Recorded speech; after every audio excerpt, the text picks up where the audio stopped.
We're in Northumberland and we are on our way to see the Chillingham Cattle. So I must have read an article about the Chillingham herd when I was a teenager, which was quite a long time ago.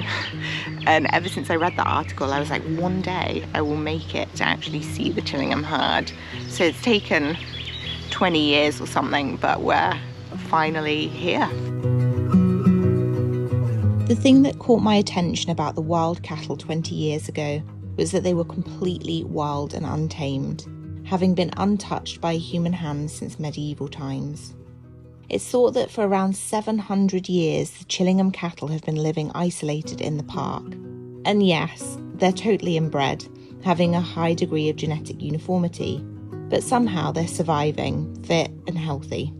Because of this unique situation, it's thought that their behaviour can give us an idea about the lives of their extinct ancestors. The bulls frequently pawed the ground, sending up clouds of soil, and bellowed into the wind. My plan was to play no music and do no talking and let the animals speak for themselves, but the wind overpowered everything. I'm disappointed that I couldn't capture the bellow because it was something truly spectacular, distinctly different to anything I've heard coming from a modern bull or cow. The behaviour of the cattle dictates how close you can get to them. The ranger keeps a close eye on what signals they're giving off and decides how safe it is to approach. On the day we went, the cattle were feeling a little boisterous, so we stood fairly far back. Even so, we got a great view and had binoculars on hand for a closer look, something I would definitely recommend if you visit. The ranger was incredibly knowledgeable and patient with our hundreds of questions. I appreciate there are lots of attractions vying for your attention in this part of Northumberland, but I think the Chillingham cattle are a totally unique experience.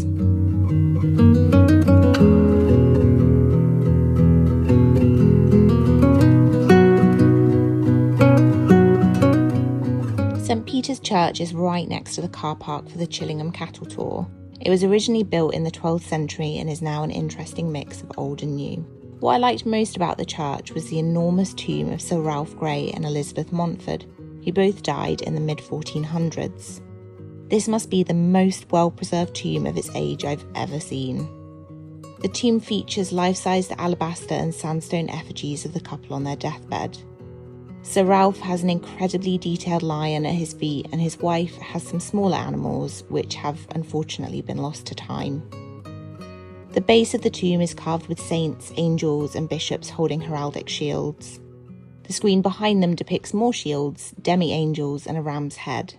It also features the royalist motto, to serve the king with goodwill. Most churches blur into one another for me, but this one will always stand out in my memory for this tomb alone.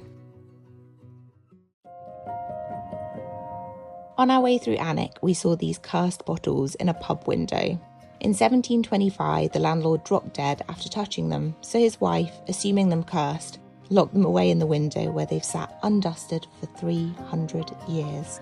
So after seeing the Chillingham Cattle, we headed straight to Anwick Gardens. And our main aim, or really the only reason we went there, is to see the poison garden. But we ended up staying all afternoon because there was so much to see and do there.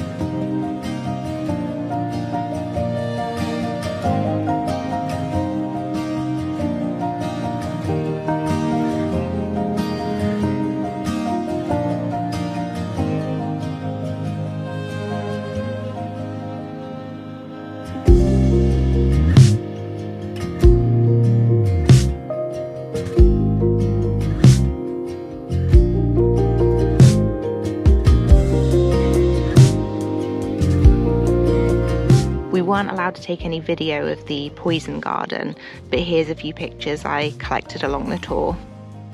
We stayed in the gardens until we were actually kicked out and headed straight back to the campsite to just relax and play some board games.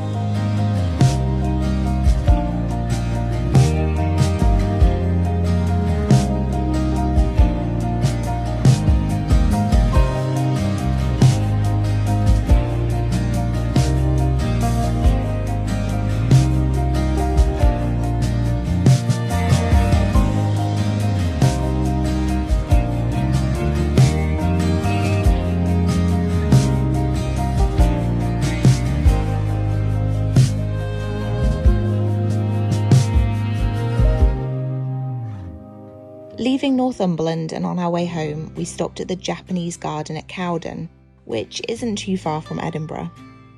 The garden, developed by Scottish adventurer Ella Christie and designed by Taki Handa, is the first and only garden of its size to be designed by a woman.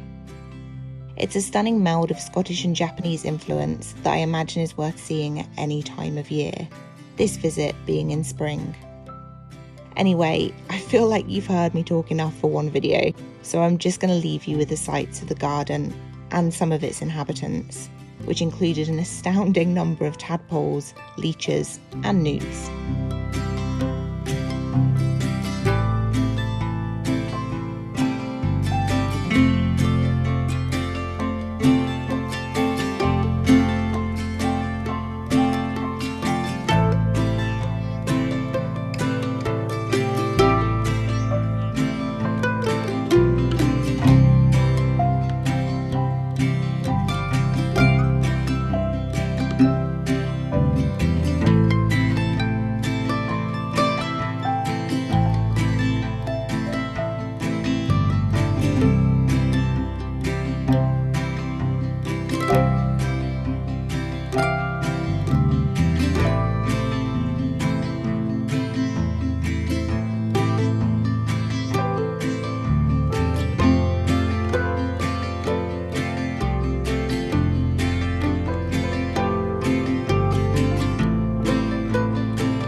Oh, that was so disappointing.